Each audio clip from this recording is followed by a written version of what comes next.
In today's video, we'll be making animated snowflakes with GreenSock. We're going to take this sort of boring version on the left where everything's moving at the same speed and turn it into this more dynamic and fun version on the right. We're going to make it so that the scale of the snowflake determines the speed that it's dropping and its opacity. Larger flakes will drop quicker than smaller flakes, and we're going to use GreenSock's interpolate method so that we can force things like the scale and opacity into predefined ranges. This is a really cool technique that can be applied in limitless fashions throughout your projects. A lot of the concepts we'll be using today we've talked about in previous lessons. In our bug race game, remember we had the bugs moving across at different intervals? Well, in the JavaScript code for this, remember that we had this moveMe function where moveMe would take in a bug, it would create a tween, and when that tween completes, it would pass that bug back in, so we get all these different tweens for all these different bugs. Our snowflakes are going to be set up in the same exact way, so check out this lesson if you need a refresher. And we'll also be using the concepts from hacking GreenSock eaves curves for weighted values, so definitely watch these two lessons first. I'm going to give a quick overview of our file setup and then get into the meat of using interpolation. So let's do a little walk through the file we're going to be working on. First things first, to create a flake, we're going to have a div with a class of flake, and then flake 1 here means it's just using a particular background image. If I switch this over to flake 2, you're going to see that now the flake is going to appear different, and I also have a flake 3 and a flake 4, so maybe flake 4 will be a little bit of a surprise, okay? So in order to animate a bunch of flakes, we're going to create a bunch of divs with a class of flake and then a flake number, okay? So we don't need that anymore over here. And in the CSS, really quick, I'll show you that we have our generic flake class, which just gives position absolute, a width, a height, background, size, cover. And then these flake 1 and 2s and 3s and 4s just use a particular SVG for the background image. Over in the JavaScript right now, I have nothing. But you know what? I'm going to paste a whole bunch of boilerplate code in here. And it would probably take me a half hour to type this all out for you. And we've done about 90% of this in recent lessons, okay? So let me just run. We'll see what we get. I'll walk through the code, just show you the basic setup. And here we go. We have a whole bunch of flakes coming down. And you'll notice that it's all animating at the same speed, okay? There's really no depth. It almost looks as if maybe a big roll of wrapping paper is sort of coming by, all right? Just flake after flake, regardless of what size these flakes are, they all move at the same speed. One of the issues I have with this is that some of the flakes are really, really small, like right here. Oops, every time I click it plays. So I'll just point, and we have these sort of minuscule flakes that really don't do anything for us. And I imagine there's some that are so small we can't even see them at all. So one of the things we're going to fix is to make sure that our smallest flake at least has a minimum size, okay? So that's one of the things. And then we're going to make bigger flakes move faster than smaller flakes. But before we get into all that, let's just go through the actual code here, okay? So first things first, I have a variable set up for the number of flakes. We're using 50 right now. And we're getting width and height variables on load based on the window inner width and inner height. I have a function set up whose only responsibility is basically to create a new div, give it a class of flake, and then for which graphic we're using, we're going to dynamically append a random number between 1 and 4. So we're going to have flake, flake, and then some number. Using gsap.utils.random in this fashion, we're getting a number between 1 and 4, and we're snapping to whole numbers here, increments of 1. We're going to give the new flake the class of flake class, which I just created right here, and then we're going to append that flake to the DOM, right into the body. So whenever we call this function, we get a flake back. And I want to show you that we have a loop set up. Based on the number of flakes, we're going to create a flake based on what create flake returns, and then we're going to call animate flake and pass in that flake. Now let's look at the animate flake function. We're going to pass in a flake, and we're going to give it a scale based on an ease curve. Check out my video on hacking ease curves if you haven't already. But basically what this is going to do is use an ease curve to distribute the size or scale of the flakes. Right now I'm setting up just a duration of 5, which is used for every flake's animation, which is why they all appear and are moving at the exact same rate right here. Once we create a flake, or I should say once this animate flake is called, we're going to use a GSAP set to set the Y to be -200. So we just have enough room off stage to the top to place these things. We're going to randomly put them between 0 and the full width of the screen. And the scale is going to be set to our scale factor. I might have skipped over it, but scale factor is going to be a value between 0 and 1 based on this ease curve and the random number that goes into it. Similar to our bug race game, as we move the flakes down to a Y position based on the height of the browser plus 200 pixels so that we get fully off screen, we'll have a random delay, no ease, but when the animation is done, on complete, we're going to call animate flake again and pass in the current flake as the onComplete params. So when the tween completes, that flake is going to get rescaled, repositioned, and drop at a different speed each time for a fully random experience. So again, definitely check out my videos on the bug race and constant speed as we go over all this stuff already. Now you may say, Carl, for the duration, yeah, you're just setting that to 5. Why don't you make that a random number? And I can. I'm going to do a math.random really quick here and multiply that by 5.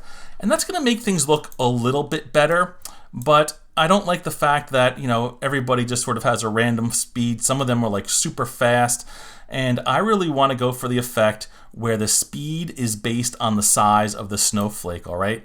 I want to create this illusion of depth where larger snowflakes are closer to us and thus appearing to move faster, and snowflakes off in the distance will be moving slower like you would with a typical parallax effect. And when you do math.random times 5, you could get very, very small values, all right? In order to get the bigger flakes to move faster, we're going to step into an isolated demo and really get into it. In my starter file here, we have 2 snowflakes. We have a small one and a big one. Right now, they're the exact same size, and we're going to use some JavaScript to change that around a little bit. So let's go over to my JavaScript panel, and I'm just going to paste in some code real quick. We're going to have a small scale and big scale variable that we're going to apply to the small flake and the big flake, all right? Small scale is 0.2 and big scale is 0.8, and we'll do that with these sets here. So let's run, and as you can imagine, it's going to make this first small flake smaller than the big one. Now the trick is we want to animate the big flake quicker than the small flake. Right now I have 2 tweens set up, which are basically going to animate them both to an X of 800 with the same duration, which I have set to 10. So you really don't need to see this, but just to be safe, there you go. They're both moving at the exact same time. Now, in order to make them move at different speeds, what I can do is use their scale as a factor of the duration of the tween. And what does that mean? Well, for the small one, I'm going to start out by saying that the duration is going to be the small scale value that I have times duration. And what that's going to look like is we're going to have 0.2 times 10, and that's going to give us a duration of 2 seconds. Likewise, if I go down to the big snowflake and use big scale and multiply it by duration, I'm going to get something that looks like 0.8 times 10, which is going to give me 8, all right? I'm using very, hopefully simple numbers here. Now, is 2 bigger or smaller than 8? Well, we know it's smaller, and in the terms of duration, a smaller duration is going to move faster than a longer duration.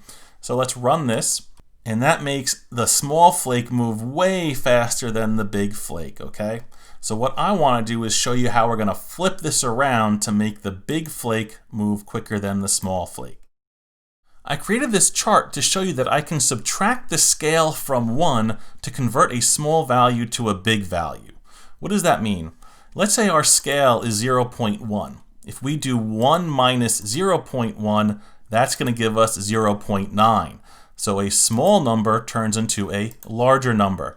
If I take 0.4 as my starting scale and I say 1 minus 0.4, that's going to give us 0.6. So again, a small number goes to a larger number. And inversely, if I take a large starting number like 0.9 and subtract it from 1, I'm going to get a small number like 0.1.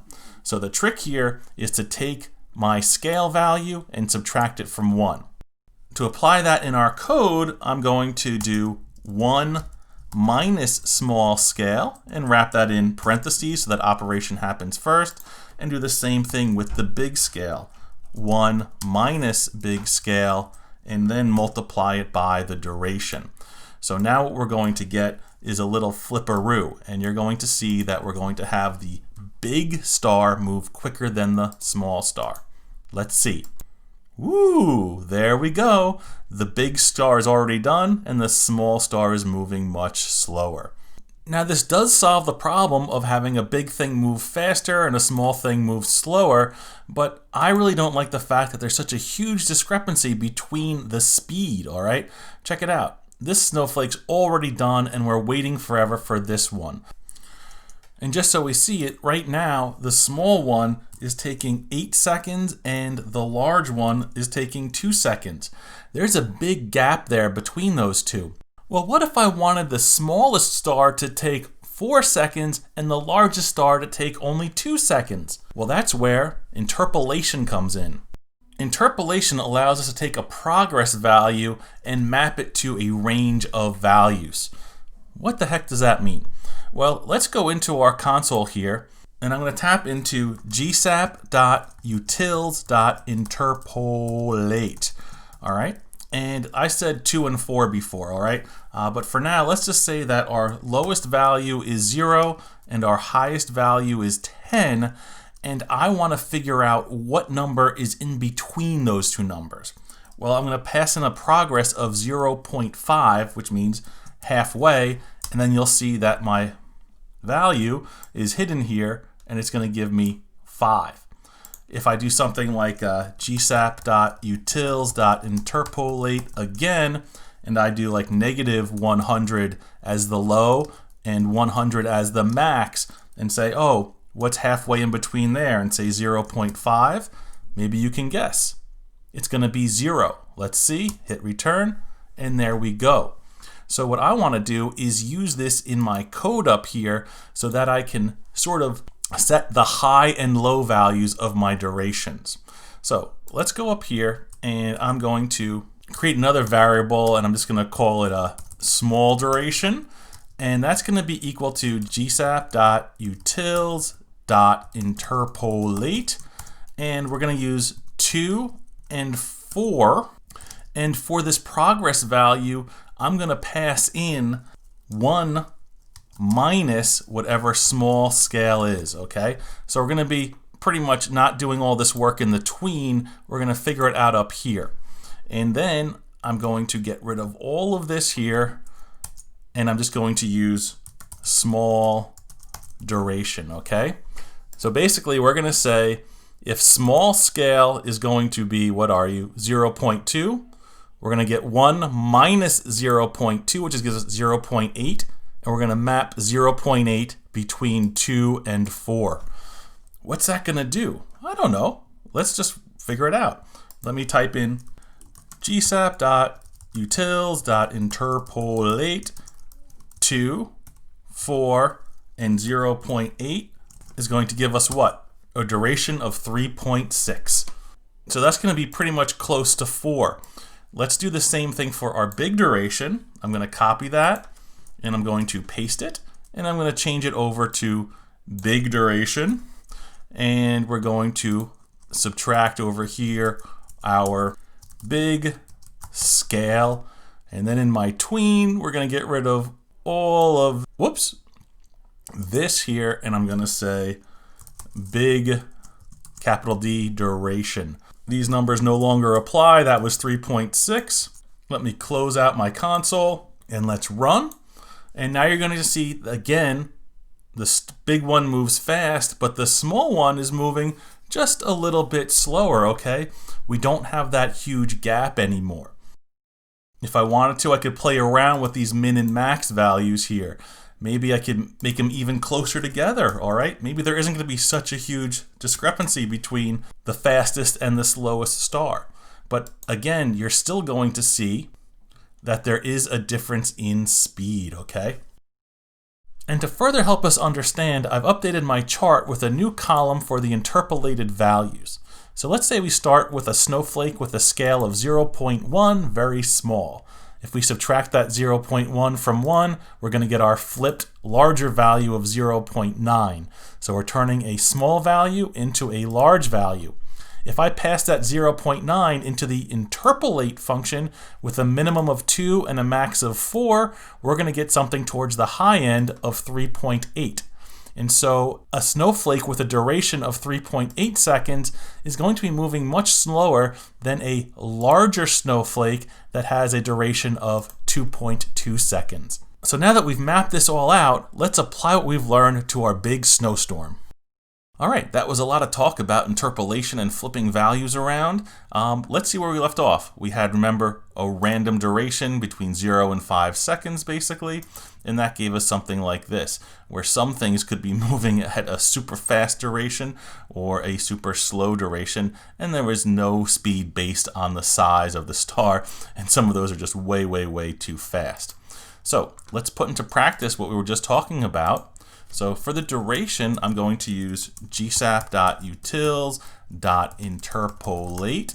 And let's just say we want a range between 2 seconds and 4 seconds. So the quickest flakes will be moving at 2 seconds and the slowest ones will be moving at 4 seconds. Now the trick here is we're going to put in our scale factor. And it's important to remember that this is going to return a value between 0 and 1. So just by putting in a value between 0 and 1, we're going to map that 0 to 1 between 2 and 4. Let's see what we get. Aha! Let's think about what's happening here. It looks like the smaller flakes are going past the larger flakes, okay? So the smaller the flake, the faster it's going. We just had a very big flake here. They're going pretty slow, and the small ones are going fast. And that's kind of the opposite of what I said we were going for. So remember, the special sauce here is that we want to flip the value around. So we're going to do 1 minus scale factor. So if this value here for scale factor is 0.1, 1 minus 0.1 is going to give us 0.9. And when we interpolate 0.9 between 2 and 4, we'll get a duration of 3.8, which is on the higher end of the scale, meaning a longer duration, meaning slower. So the larger the value we get from 1 minus scale factor, the slower we're going to move. Let's do another run. And now we should have things pretty close to what I want. Ah, you see that? The bigger flakes are now moving past the slower flakes. Ooh, look at that big one go.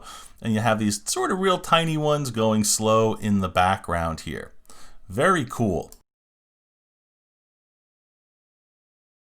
So let's address the fact that some of these flakes are so small that I can barely see them, and maybe I want the big ones to be much bigger.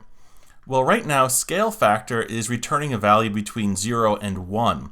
Well, what if I wanted that to be bigger, like maybe 4? Well, I could sort of just tack on a 4 here, and that's going to increase the size of my scale factor. But watch what happens. We get into a very precarious situation here where we have very large flakes just flashing on and off the screen. Let me click to stop that.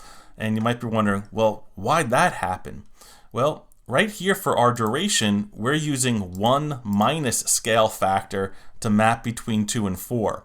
And if this scale factor number is above 1, let's say it's 4, 1 minus 4 is going to give us -3.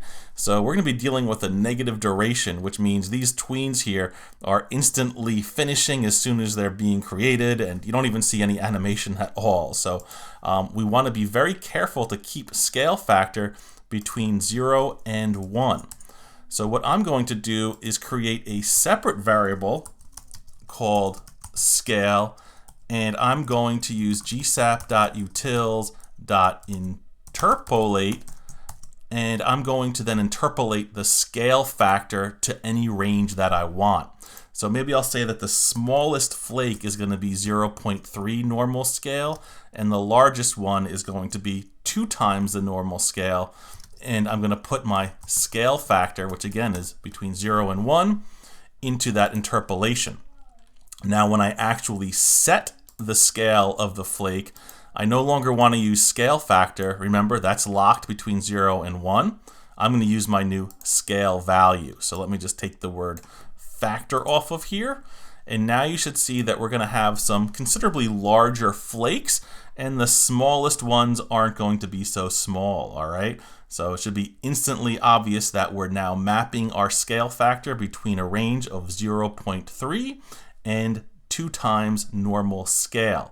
And hopefully you can see how incredibly powerful this is, because we can mess with these numbers all we want. I could say, you know what, let's keep them between 0.1 and 0.5. And all of a sudden, all of my stars are going to be really pretty close to the very small size. I said stars again, didn't I?